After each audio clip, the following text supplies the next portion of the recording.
আজি বিশ্ব পৰিৱেশ দিৱস। বিশ্ব পৰিৱেশ দিৱসৰ সৈতে সংগতি ৰাখি গো গ্ৰীণ অৰ্গেনাইজেশ্যন যোৰহাটৰ এখন আগশাৰীৰ শিক্ষানুষ্ঠান ৪ নং ৱাৰ্ডত পৰিৱেশ সজাগতামূলক এক অনুষ্ঠান অনুষ্ঠিত কৰে।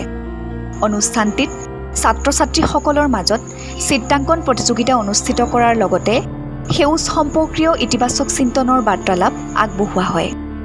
এই চিত্ৰাংকন প্ৰতিযোগিতাখনিত বিদ্যালয়খনৰ প্ৰায় ২০০তকৈও অধিক ছাত্ৰ ছাত্ৰীয়ে অংশগ্ৰহণ কৰা দেখিবলৈ পোৱা যায়। আজিৰ এই অনুষ্ঠানটি সাফল্যমণ্ডিত কৰাত সহায় কৰে ৪ নং ৱাৰ্ডৰ প্ৰধান শিক্ষয়িত্ৰীকে প্ৰমুখ্য কৰি বিদ্যালয়খনৰ সকলো শিক্ষক শিক্ষয়িত্ৰীয়ে। অনুষ্ঠানটিত প্ৰধান শিক্ষয়িত্ৰীয়ে এই ইতিবাচক পদক্ষেপক সঁহাৰি জনাই ভৱিষ্যতে সংস্থাটোৰ ইতিবাচক সেউজ কাৰ্যকলাপত সহায় সহযোগ কৰিব বুলি প্ৰতিশ্ৰুতি দিয়ে।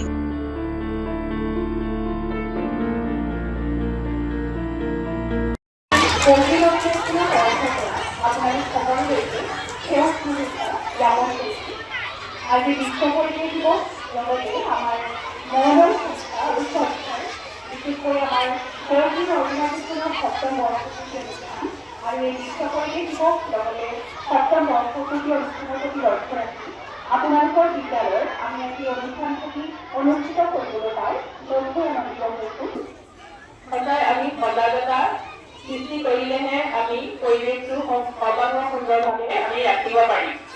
আমাৰ গছ-গছনি কমি যোৱাৰ বাবে যিখিনি আমাৰ পৰিৱেশৰ অনিষ্ট হৈছে সেইখিনি আমি সকলোৱে গম পাইছোঁ।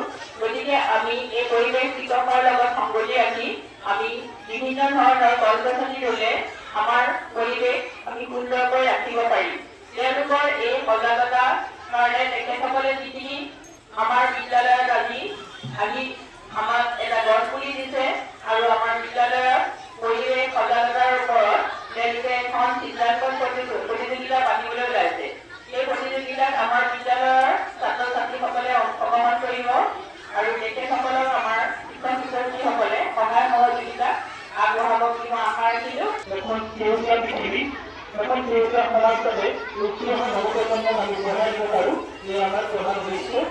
আৰু তাৰ লগত সংগতি ৰাখি নিয়মীয়া পৰিৱেশ দিৱসৰ বিষয়বস্তু যেনেকৈ প্লাষ্টিক তেনেধৰণৰ কামসমূহ যিবোৰ কামে আমাৰ পৃথিৱীখনত সুৰক্ষিত হৈ থকাত এখন সৰ্বাংগ সুন্দৰ পৃথিৱী যাতে য'ত তেওঁলোকৰ ভাই ভণ্টীসকলক উপহাৰ দিব পাৰে তেনে প্ৰচেষ্টাই আমাৰ উদ্দেশ্য, আমাৰ কাম্য আৰু সেই প্ৰচেষ্টা আগত ৰাখি আমি এই ক্ষুদ্ৰ দায়িত্ববোৰ গ্ৰহণ কৰিছোঁ।